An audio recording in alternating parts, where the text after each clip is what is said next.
நீங்கள் சொன்ன அந்த விசிக பாமக கூட்டணியை பற்றி அல்லாமல் இன்னும் வேறு சில கட்சிகள் வந்து திராவிட முன்னேற்ற கழகத்தில் கூட்டணிக்கு உள்ளன. இவர்களுக்கு பாட்டாளி மக்கள் கட்சி உள்ளே வருவதால் அவர்களுக்கு கொடுக்க வேண்டிய சீட்டுகள் கொடுக்கப்படுமா அல்லது மறுக்கப்படுமா? திமுக கூட்டணியை பொறுத்தவரை ஏற்கனவே கடந்த தேர்தலில் இந்த கூட்டணி தொடர்கிறது என்று ஏற்கனவே சொல்லியிருக்கேன். கூட்டணி இனி அதிகப்படுத்தும் போது நிச்சயமாக சீட்டு குறைவதற்கான வாய்ப்புகள் அதிகம். குறிப்பாக திமுகவுக்கே அது ஒரு பாதிப்பாக அமையும். அதற்கான வாய்ப்புகளும் சாத்தியக்கூறுகளும் குறைவாக இருப்பதாக கருதுகிறேன்.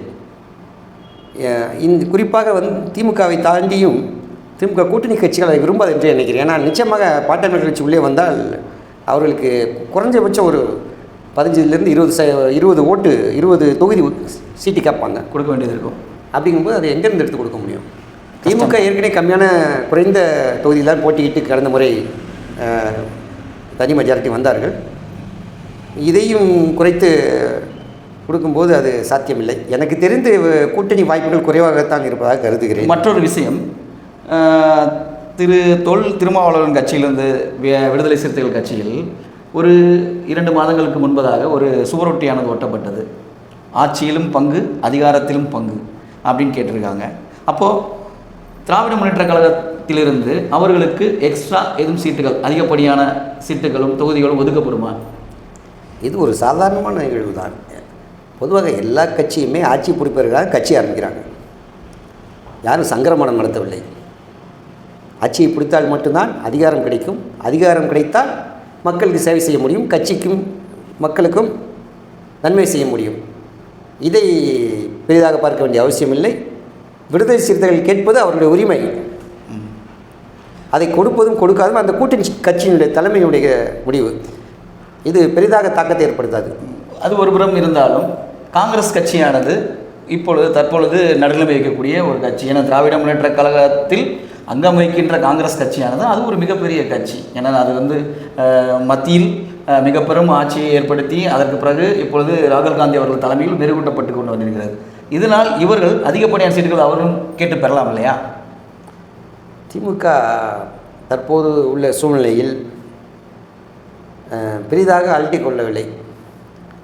இருக்கும் கூட்டணியை அப்படியே தக்க வைப்பது, அவர்களுக்கான தொகுதிகளை அப்படியே கொடுப்பது, இதில் மாற்றம் செய்வதற்கு எனக்கு தெரிந்த திமுகவிற்கு தேவையும் இல்லை, விருப்பமும் இல்லை.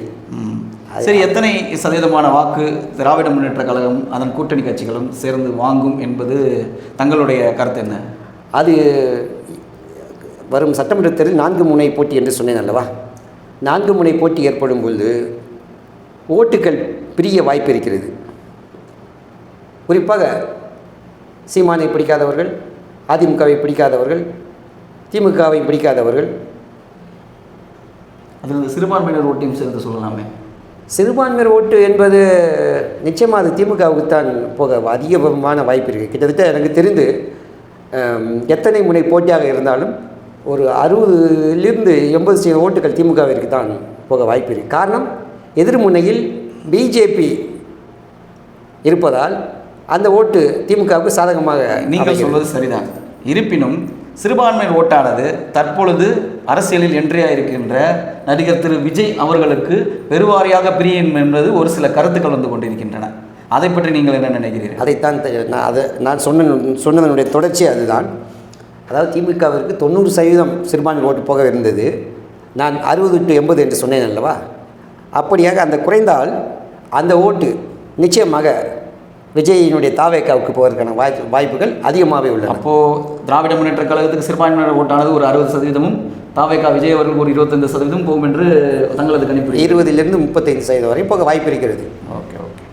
குறிப்பாக அது இன்னும் உங்களுக்கு விளக்கமாக சொல்ல வேண்டும் என்றால், பிஜேபிக்கு எதிரான அணி என்று அவர்கள் யாரை பார்க்கிறார்கள் என்றால் திமுகவை பார்க்கிறார்கள்.